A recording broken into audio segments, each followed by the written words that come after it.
Nirmal district Bhainsa నుంచి వచ్చారు. పెళ్ళయ్యి 7 సంవత్సరాలు అయింది. చాలా చోట్ల తిరిగారు.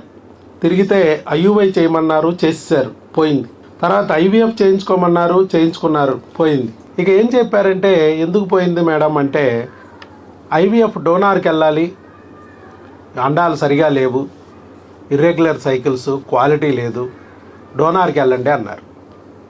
సరే ఇంత ఖర్చు పెట్టాము, చివరికి మన బిడ్డ కాకుండా పోతుంది, అది రాదు, వచ్చినా ఎందుకంటే నో గ్యారంటీ అంటున్నారు కదా, ఒకవేళ వచ్చినా మన బిడ్డ కాదు. ఇలాంటప్పుడు న్యాచురల్గా ప్రెగ్నెన్సీ తెచ్చుకునే మార్గం లేదా అని ఆలోచించి మన వీడియోలు యూట్యూబ్లో చూసి మన దగ్గరికి వచ్చారు. ఎక్కడో బైన్సా నిర్మల్ డిస్ట్రిక్ట్ నుంచి విజయవాడ వచ్చారు. వచ్చి ఎన్ని రోజులకి ప్రెగ్నెన్సీ వచ్చిందండి? సార్ 1 మంత్ కోర్స్ కూడా కాలేదు సార్. నెంబర్ 3 ట్యాబ్లెట్ నడుస్తుంది. నెంబర్ 3 ట్యాబ్లెట్ వాడుతూ ఉండగా అంటే ఫస్ట్ 2 నెలలు క్రిములకు సంబంధించి కోర్సు తీసుకెళ్లారు. ఆ కోర్సు సగం కూడా కంప్లీట్ అవ్వకముందే ప్రెగ్నెన్సీ కన్ఫామ్ అయిపోయింది. ప్రెగ్నెన్సీ వచ్చింది న్యాచురల్గా.